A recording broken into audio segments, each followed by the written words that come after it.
మహాకవి గొప్ప మనిషి ఈ తెలంగాణ కోల్పోయింది. జస్ట్ 64 సంవత్సరాల వయసులోనే ఆయన ఈ లోకాన్ని, ఈ తెలంగాణను విడిచి వెళ్ళిపోయారు. తీరని శోకాన్ని, తీరని లోటుని మనకిచ్చి వెళ్ళినట్టుగా కనబడుతున్నది.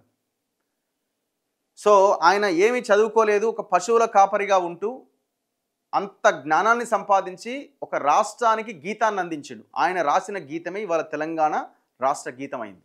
ఎంత గొప్ప విషయం చెప్పండి.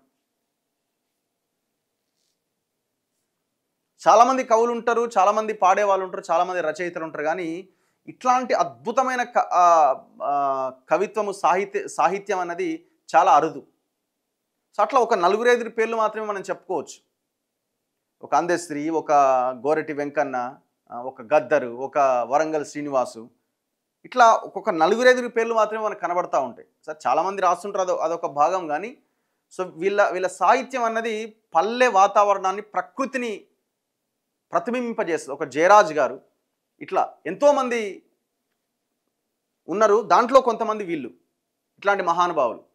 సో ఆయన ఈ వయసులో చనిపోవడం అనేది తెలంగాణకి చాలా లోటు అని చెప్పాలి.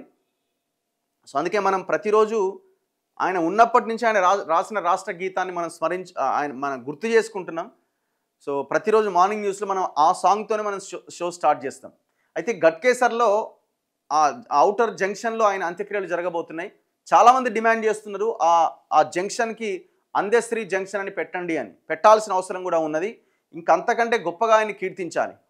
ఆయన కుటుంబాన్ని కూడా ఆదుకోవాల్సిన అవసరం ఉంది. ఆయన ఇంట్లో ఉన్న పిల్లలు కూడా ఎప్పుడు వాళ్ళు బయటకు వచ్చి ఎవరితో మాట్లాడింది, పబ్లిక్ లైఫ్లో ఉన్నది కూడా లేదు. సో ఆ కుటుంబం సంగతి కూడా చూసుకొని, అది ముఖ్యమంత్రి ప్రభుత్వం బాధ్యత.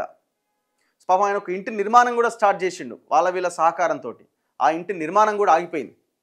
సో ప్రభుత్వం చొరవ తీసుకొని ఆ కుటుంబాన్ని, ఆయన ఇంతకాలం ఈ తెలంగాణకు చేసిన ఈ సేవ కారణంగా గుర్తించాల్సిన అవసరం ఉన్నది.